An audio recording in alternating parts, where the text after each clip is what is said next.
invites the painter or the musician or the writer to try to capture that magical aura.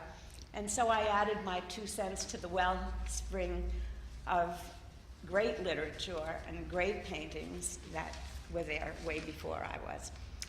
In 1709, the Cardinal Ottoboni instituted a keyboard competition between Handel, who was visiting in Venice, he wrote an opera there, and Domenico Scarlatti, who was born in Naples but lived for many years in Venice and wrote a good bit of his keyboard compositions there. The competition was deemed a tie, but Scarlatti was decidedly judged the better harpsichordist, and Handel was the better organist. Handel was very beloved by the Venetians. He was referred to as Il Caro Sassone, the beloved Saxon. And incidentally, the composer who is the most associated with Venice, Vivaldi, it was a native Venetian, and he only published the seasons in his lifetime, and he died a pauper in Vienna.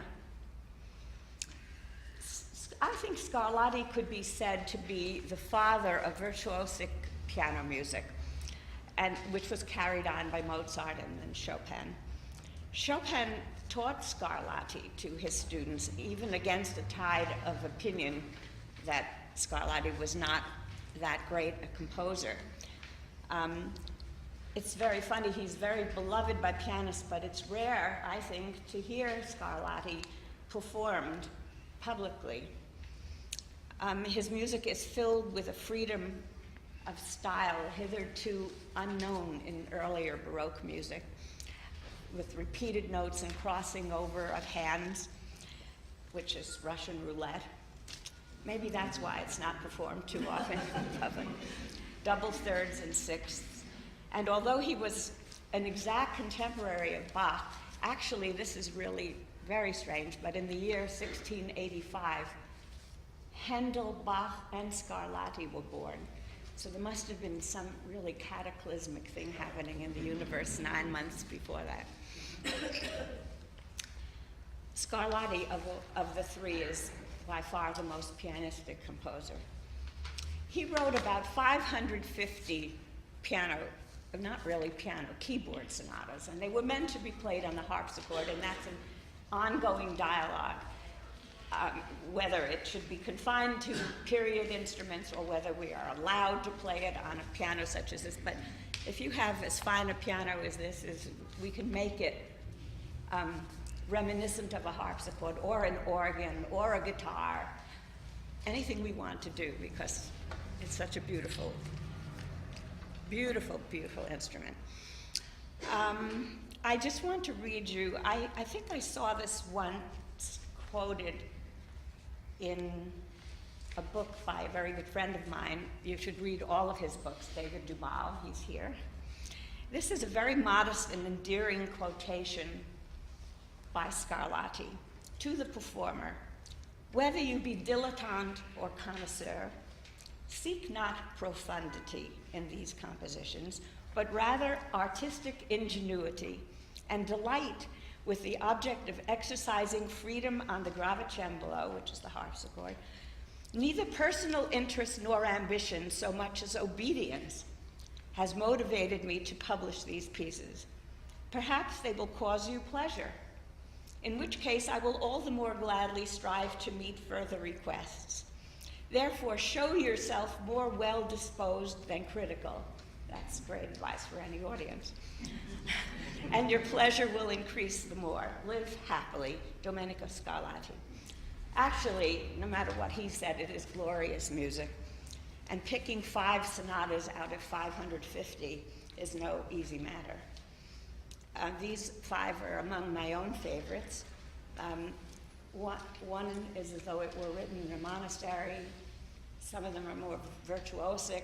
Some seem to want to be danced to, and there's passages that are like heraldry, as in a Venetian regatta or a carnivale. I guess I should play.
important things to say about Debussy and the Cathédrale en Douty.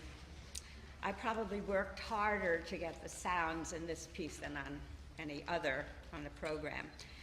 Venice and water are synonymous, and composers have for centuries tried to translate or synthesize the sounds of the sea, or rivers, or canals, or rain, or torrents, or fog into musical language. Debussy is often associated with Monet, who was indeed one of the many painters who lifted his brush to canvas in Venice, along with Turner and Whistler and Sargent and Prendergast and Guardi and Canaletto and so on. And Debussy was certainly familiar with Monet's cathedral series of paintings, some in Venice, some in Rouen. And Debussy also knew a certain legend of a city that was flooded, that had a large cathedral that rose right out of the brine and the mist. And Venice does indeed get flooded, and those of us who love the place have associations of things being flooded and inundated, so they would, and everything sinking into the sea. I've always been fascinated by the notion of synesthesia, audible color and visible sound, this fusion of the senses, and no other piece could demonstrate that fusion, that synesthesia, as well, I think, as this piece does. In fact, Debussy writes right in his music, dans un brume doucement sonnerait, in a gentle, resonant mist. So a resonant mist, I mean, that's mixing a vision with a sound, and it marries the two senses of sound and sight. And sound and color are all about vibrations. Gauguin wrote an essay about that. And Debussy called Turner, the painter who was most associated with Venice, the finest creator of mystery in all of art. But Debussy paints in tones, and I think this piece is just as mysterious as any painting I've ever seen. And it begins, he writes, profoundly calm, and it has a central episode of great drama that breaks up the serenity, and then it ends in calm. It's very interesting because he has faster notes suddenly at the end. And I thought about that a long time, and I think that it's the refracting, it's the breaking up of the reflection of a cathedral in the water. So it's split up. You'll hear it. I hope if I communicate it, you'll hear it. And the whole piece is in the shape of a Gothic cathedral, because when the cathedral rises out of it, and then it goes down at the end again, it's shaped like the church itself. And the music spans between the unearthly calm of the sea and the mist to booming, resounding chords, like an organ, and like many, many bells and carillons ringing all at once. And no other instrument besides the Steinway piano, I think, could produce these contrasts. The challenges are to define a melodic line within all the blur and the fog. And you have to use all three pedals. When I wear a clog, I can cover two pedals with one foot, but when I wear an evening shoe, it's very hard. So if you hear a loud noise, it's me slipping off the pedal. And sometimes you have 6 notes in each hand, so that you have to play more than you have fingers. So, one last word, and it's about the church bells. In Venice, every 4th doorway is a church. And when I was there, I tried to notate the bells of several carillons ringing all at once, sort of magnificent cacophony and tintinnabulation. So for all those reasons, I thought this piece belonged on the program. I think I'm going to wait for that.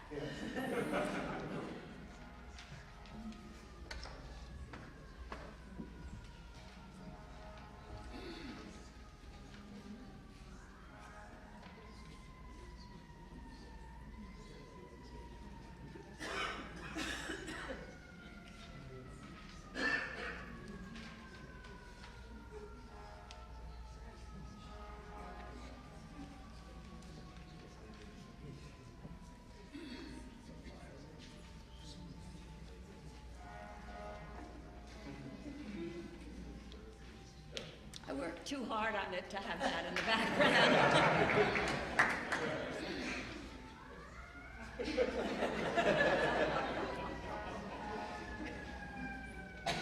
If I were playing the ritual fire dance.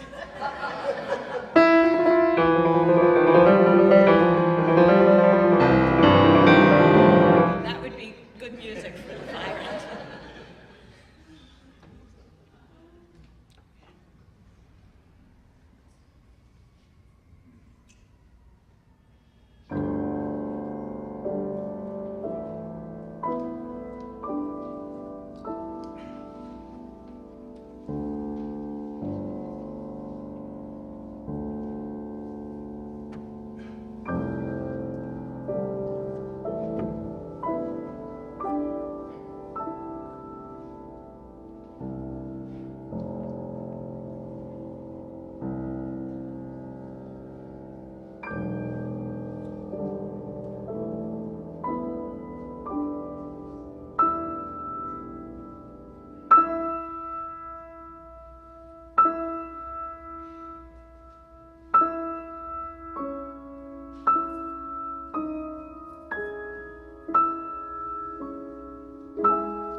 So I'm ending with the one piece that says Venice more than any other, and that's Chopin's Paean to Venice, the Barcarolle.